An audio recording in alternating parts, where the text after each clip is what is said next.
This is geometry. We're on chapter 3, lesson 6, page 110. Don't forget to subscribe, like, and turn on notifications. Okay? All right. Linear pairs and vertical angles. Before we get to linear pairs and vertical angles, what do we have in our tool belts to be able to work a proof? What are some of the things that we've learned all through chapter 3 in order to work a proof? So this would be like my reasons why. Yes, Leah? Okay, supplementary, complementary. What is supplementary?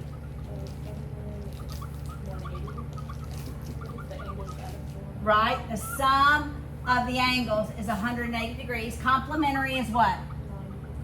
Correct. Complementary is the sum of the angles is 90 degrees. Okay, what else have we learned? Yes? The midpoint. The midpoint. Okay, what does the midpoint tell us? It's the both bisected. So there's been a bisection Of the two lines. of- or the division of the two. of a segment or Of ray. An angle. The ray in between. It splits it into two equal parts. it's divided that one angle or that one line segment, divided it into two equal parts. All right, what else have we learned? What else do we have in our tool belts? Our geometry tool belts, our proof tool Between belts. us of rays Betweenus of rays, what is that? or lines. Yes, betweenus of rays. What's the other one? Betweenus of Points. points. All right, what does that tell us?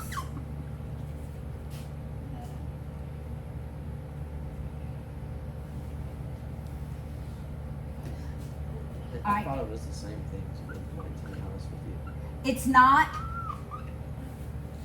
right? Oh, it's that the point is between two of those rays, but not necessarily the middle. Correct, right? Betweenus of rays says that this angle plus that angle equals the whole angle. Got it? That's what betweenus of rays says. We have a ray, OB, between OC and OA such that the sum of those angles equals the whole. Betweenus of points is very similar to that, right? If we have a line segment, A, B, C, and we know that B's coordinate is between A and C, then we can say AB plus BC is AC. Got it? So do you see how these can differ from midpoint or bisection? All right, what are some other ones? Substitution. How many statements do we typically have to look at to know substitution? 3. It takes 3, right. So 2 other ones like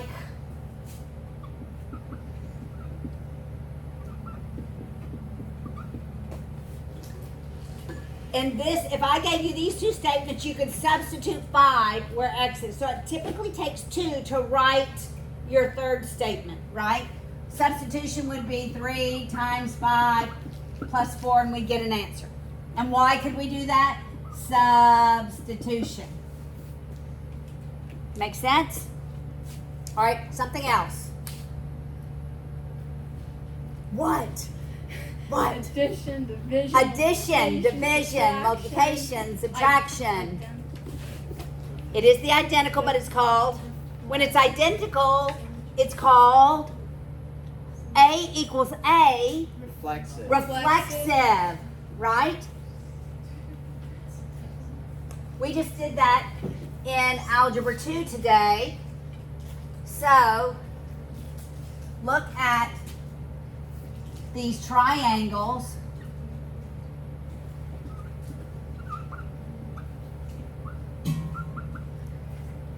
How many triangles do you see? 2. You should see 2 triangles. Is there an angle that is in both of the triangles? Yeah. Which one? Top.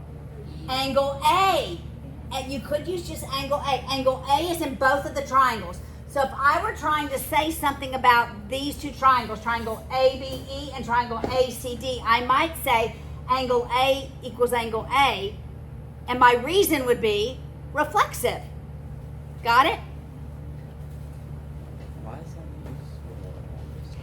Because these triangles are similar if these lines are parallel. So their sides are proportional.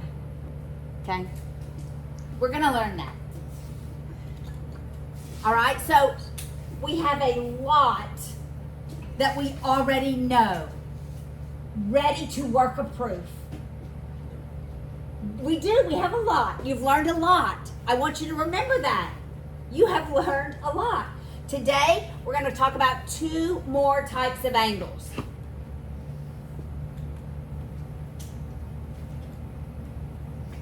And so now we're on page 110. We're going to talk about linear pairs.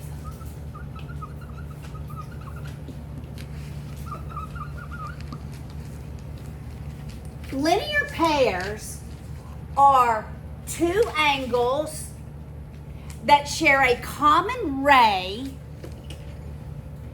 and they are supplementary. 2 angles that share a common ray and those angles are supplementary. So this would be a linear pair.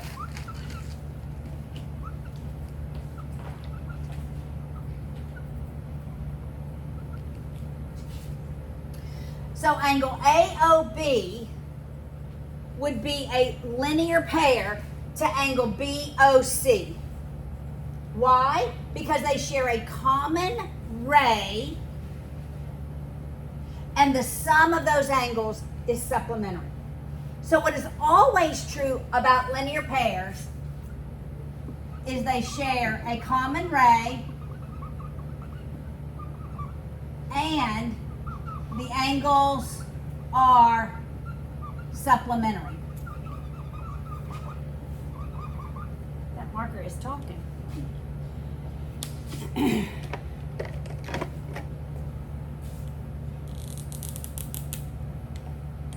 All right, look at the definition on top of page 111. It gives you a little something else. It says 2 angles are a linear pair. So when you hear if and only if, you know that's a definition, right? If and only if they have a common side would be OB, and their other sides are opposite rays. That's the same thing as supplementary. That means this ray, OC, is opposite ray OA. Makes sense? Says the same thing. Got it?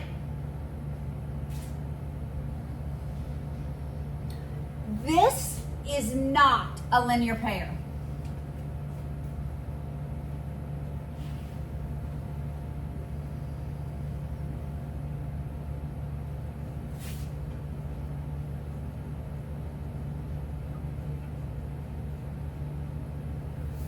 Why are these not linear pairs? Yes. They don't add up to 180 degrees. Okay. Now, are these a linear pair? These are a linear pair. No, they don't share. Oh. They don't share a common ray. Got it? They have to share a common ray. And you have to have a straight angle. They are supplementary. They are supplementary. They're not a linear pair. So, if I tell you that angles are a linear pair, if that is a given statement, then what can we know about those angles?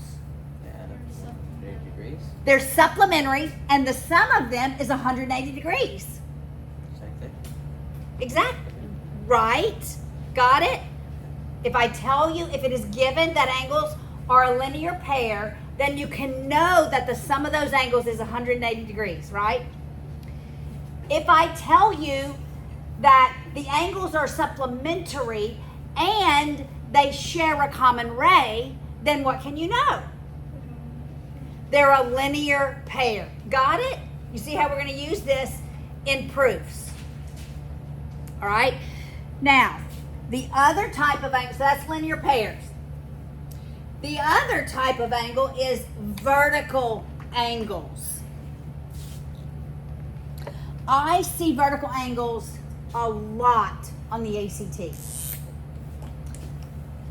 A vertical angle occurs when you have two sets of opposite rays. All right, so let's say that that center is O, and that's A, B, C, D. Vertical angles happen when I can know for certain that OA is opposite to OB, is a ray opposite to it, such that it's a straight angle. Got it? And OC is opposite OD. So with vertical angles,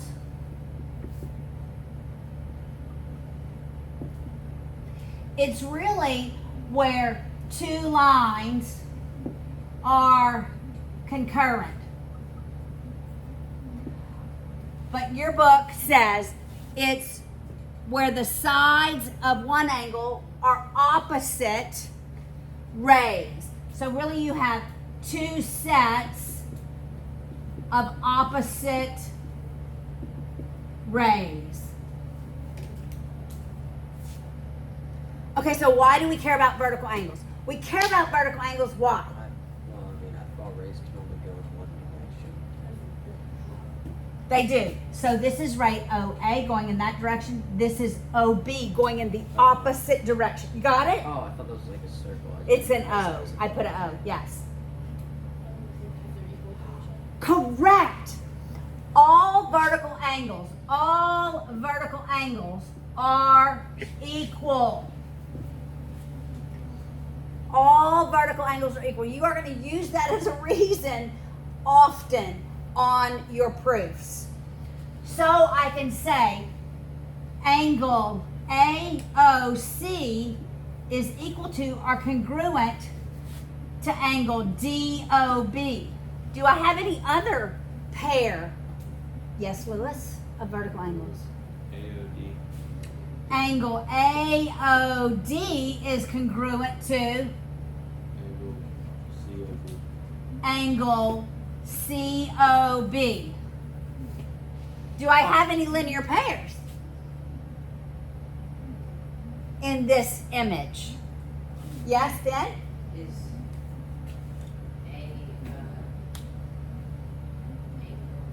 what's the middle of O, that's the letter O. AOB and DOB? They are a linear pair. So when I have vertical angles, how many linear pairs do I have? Ben? 4. Does everybody see it? 1, 2, 3, 4. Got it? All right, here is not vertical angles. I'm going to do my best to draw this.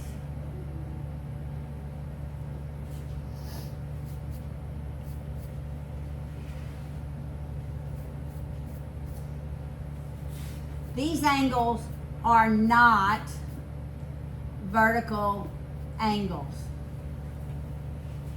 because they're not opposite rays. This doesn't have an opposite ray. Does that make sense? So just because vertices touch does not indicate that you have vertical angles. They have to be, literally, they have to have concurrency, right? Where two segments, but in this case we have opposite rays. We're not calling this a line. We're calling this two opposite rays. But literally there's a concurrency if I consider them two lines. Make sense? Now, what do you think would be true if I told you we have a linear pair and the angles are equal? If I have a linear pair and the angles are equal, what would be true? What could we know? They're both 90 degrees. They're both 90 degrees. If I have a linear pair and we know that those two angles in the linear pair are equal, the only way that could be true is if we have two 90-degree angles, right? So I could also know that those lines have to be Perpendicular. perpendicular. You got it? Make sense? All right.